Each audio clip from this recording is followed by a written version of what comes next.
Pemirsa, Eka Sartika, warga kota Medan berhasil sembuh dari penyakit kanker payudaranya pada tahun 2022. Perjuangannya ini menggerakkan hati Eka untuk menyemangati dan mendukung para pejuang kanker lainnya agar bisa pulih seperti dirinya.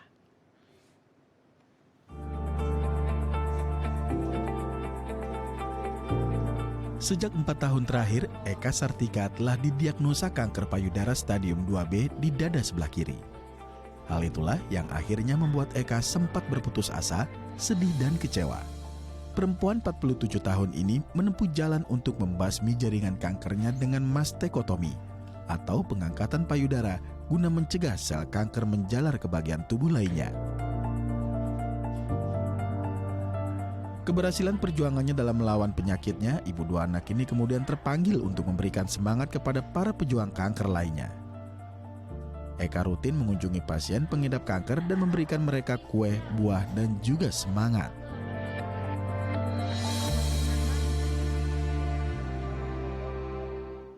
Ya, untuk membahas lebih lanjut kita telah terhubung langsung dengan Eka Sari Kartika, penyintas kanker payudara. Kita langsung sapa narasumber kita hari ini.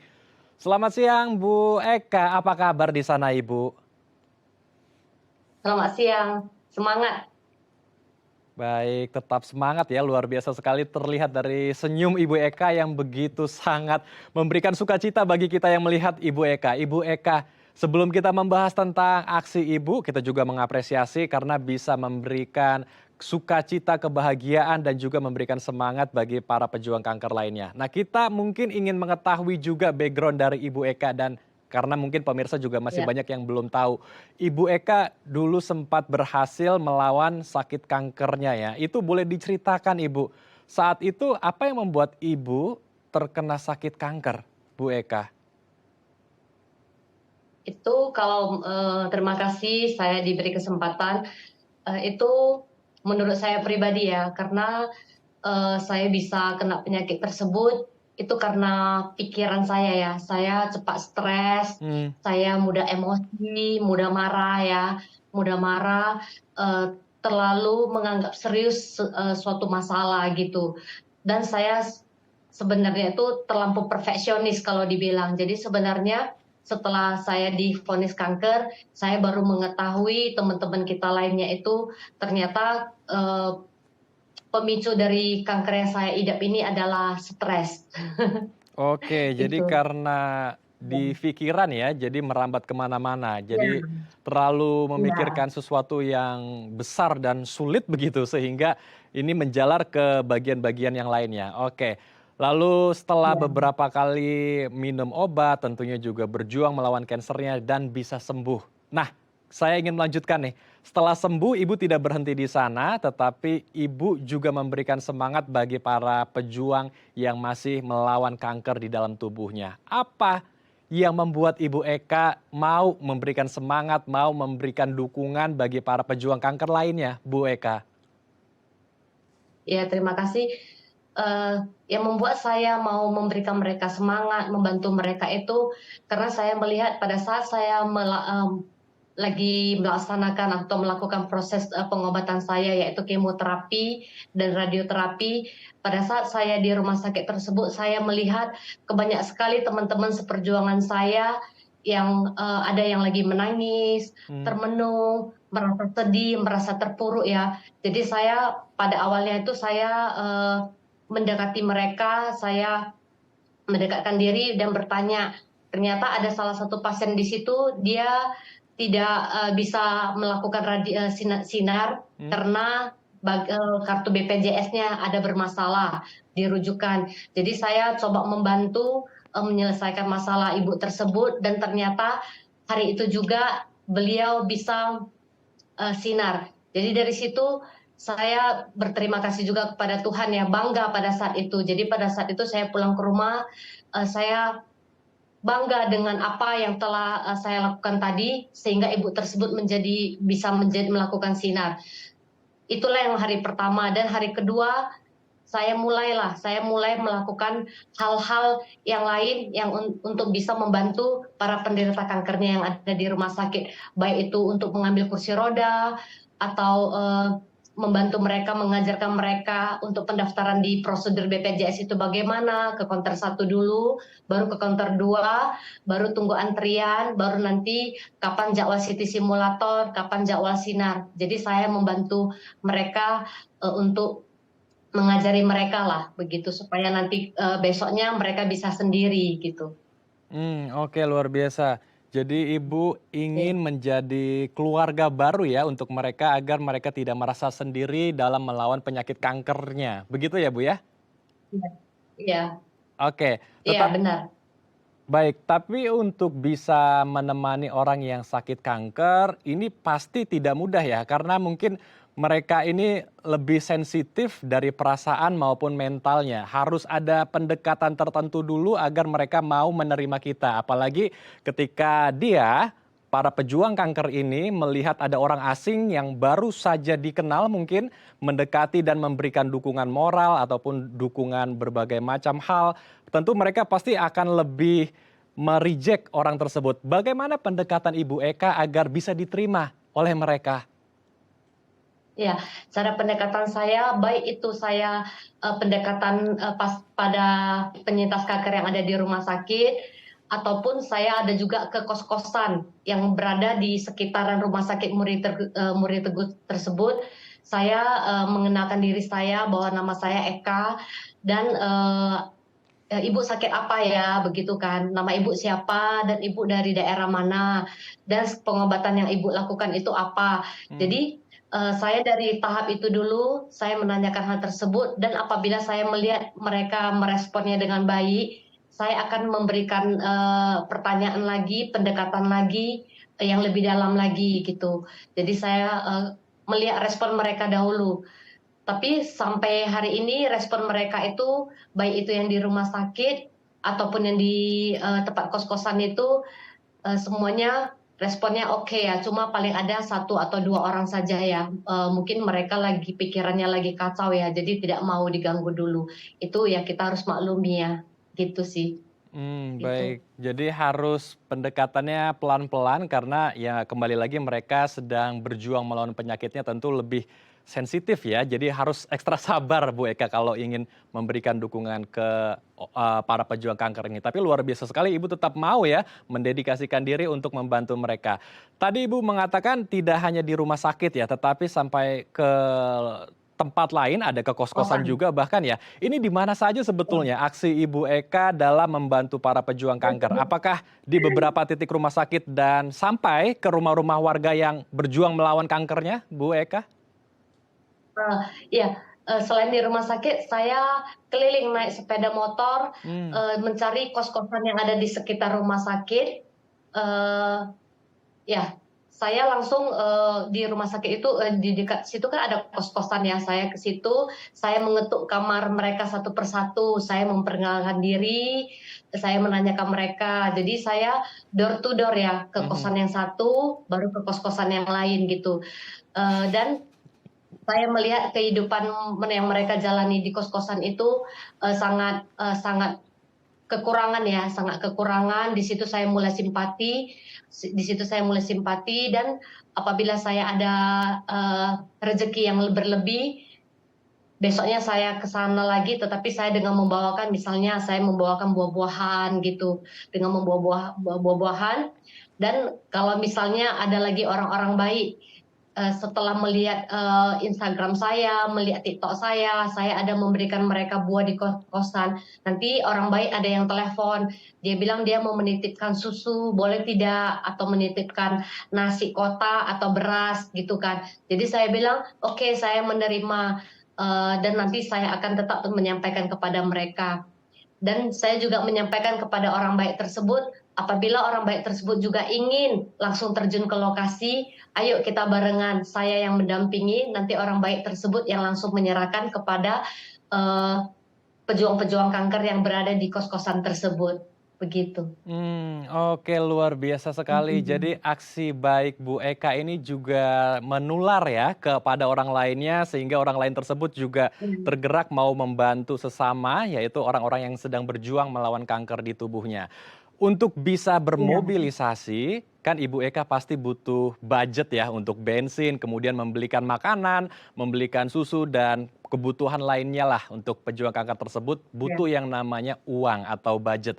Ini apakah dari Ibu sendiri, uang kantong dari Ibu sendiri pure, murni 100%, atau Ibu sebetulnya ada kerjasama juga dengan beberapa pihak lain di sana? Tapi ditahan dulu Bu Eka, kita akan bahas sesuai jeda ya Bu. Ya, oke. Baik pemirsa, jangan kemana-mana karena kami akan kembali sesaat lagi.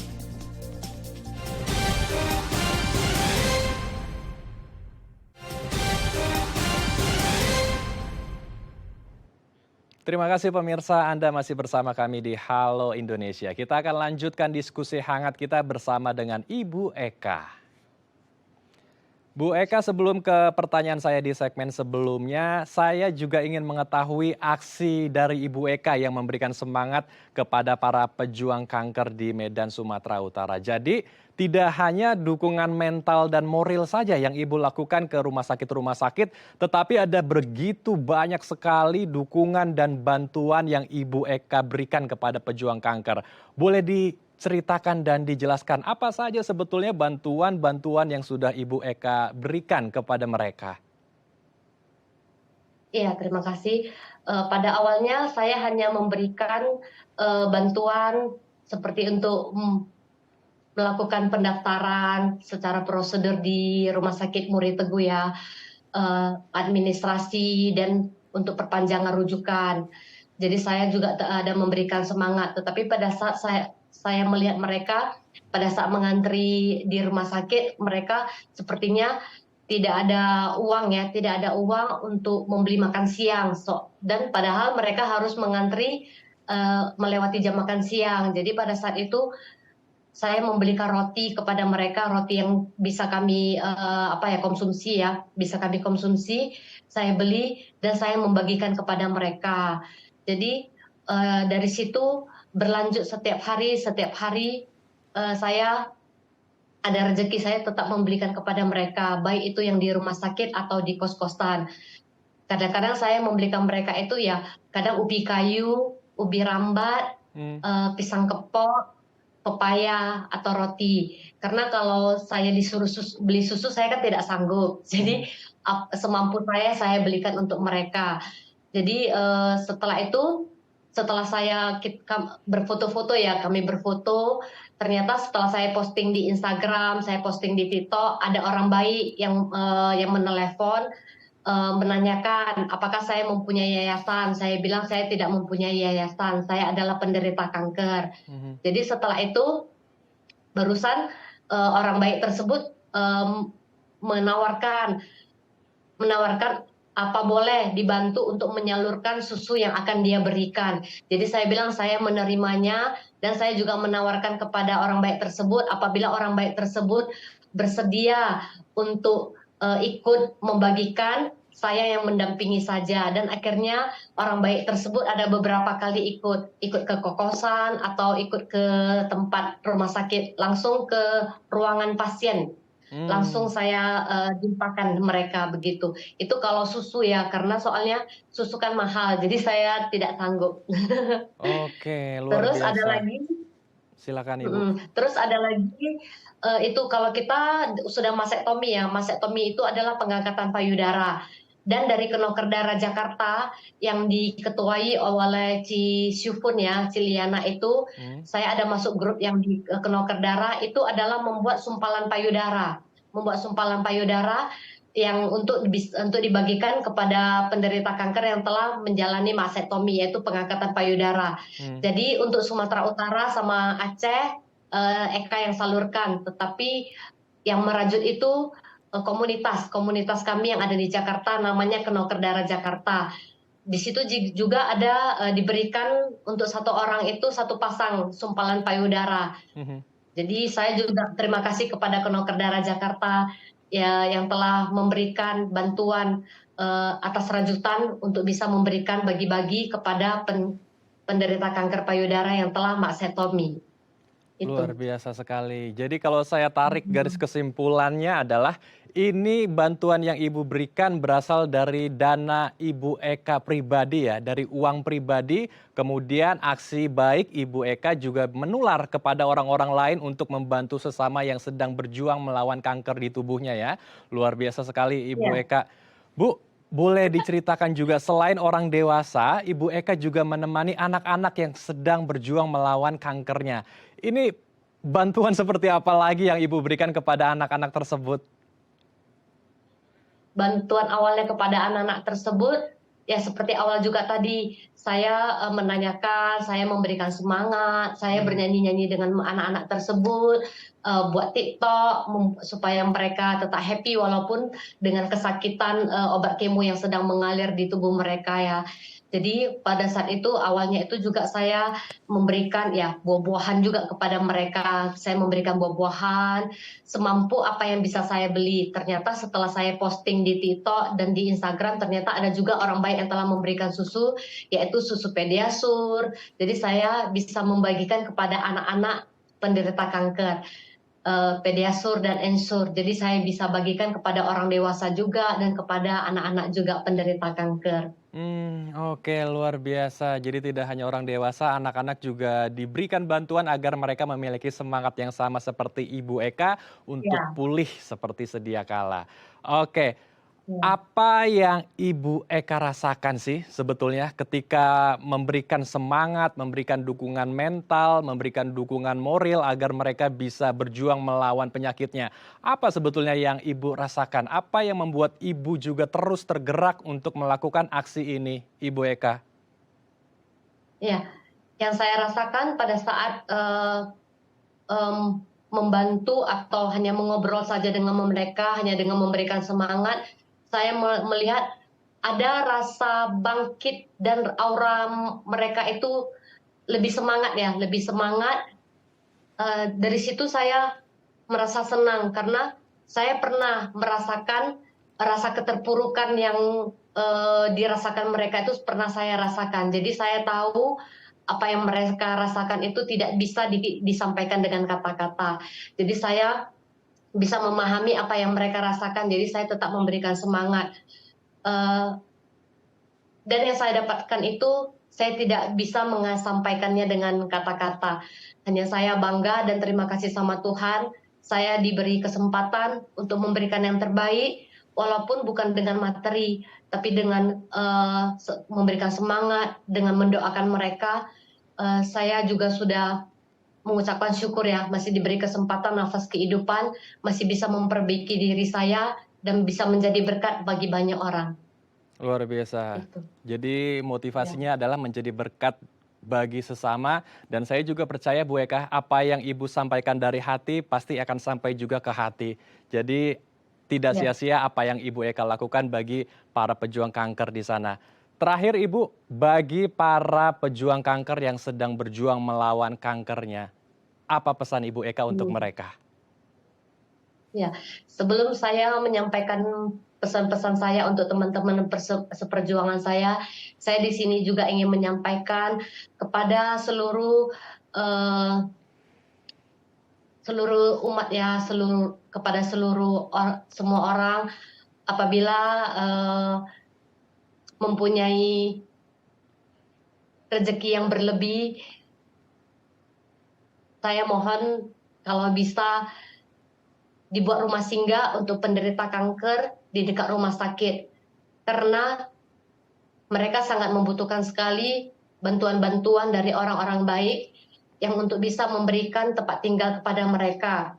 Karena Hmm. mereka di kampung juga dirujuk untuk berobat ke rumah sakit di Medan ini, mereka adalah orang yang sangat susah.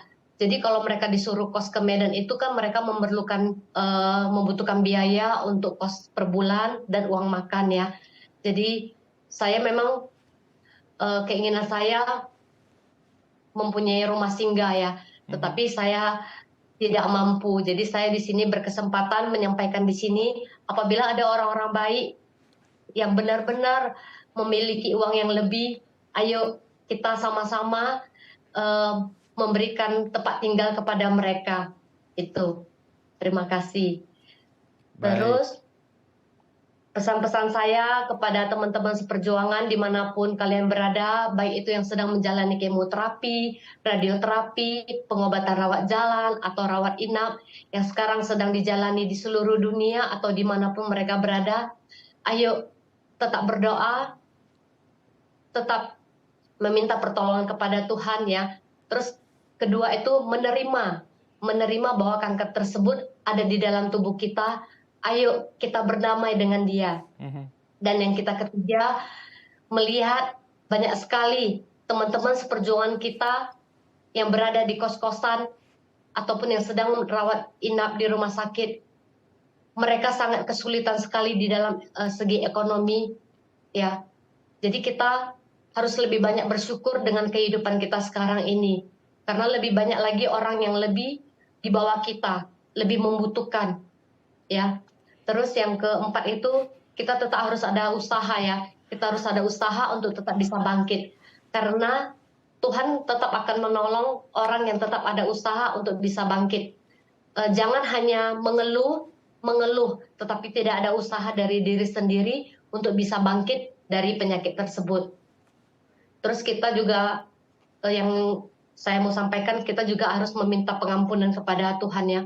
Meminta pengampunan kepada Tuhan, manakalanya dulu kita terlampau sombong, suka menyakiti hati orang lain, ya kan? Jadi kita harus meminta maaf juga kepada orang yang telah kita sakiti, dan kita juga memaafkan orang yang telah menyakiti kita.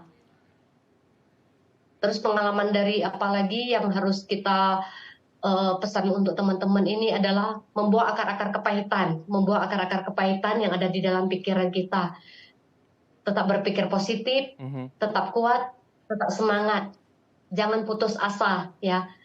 Terus ini teguran berat yang diberikan Tuhan kepada kita yaitu kanker. Ini adalah suatu teguran yang sangat berat. Rasa kesedihan, kemarahan, tidak menerima, bertanya apa dosa saya, apa salah saya, itu pasti ada. Tetapi ingat, ini adalah kehidupan nyata yang harus kita jalani dan harus kita lewati. Ya.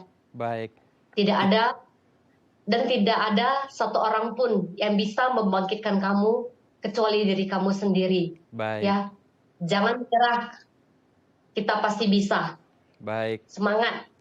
Luar biasa sekali Ibu Eka. Kita harapkan diskusi kita hari ini bisa menggerakkan seluruh masyarakat di Indonesia untuk menolong sesama kita, terutama mereka yang sedang berjuang melawan kanker di tubuhnya. Dan untuk para pejuang kanker yang juga sedang berjuang melawan kankernya, kita harapkan juga bisa mendapatkan kekuatan ya, bisa mendapatkan semangat dari sosok Ibu Eka agar mereka bisa pulih seperti sedia kala. Terima kasih Ibu Eka, orang baik di sana yang telah berbagi inspirasi bersama kami di Halo Indonesia. Salam sehat, Ibu Eka. Baik pemirsa, usai jeda kami akan mengajak Anda melihat pembuatan peci Nusantara di Batubara, Sumatera Utara. Informasinya usai jeda di Halo Indonesia.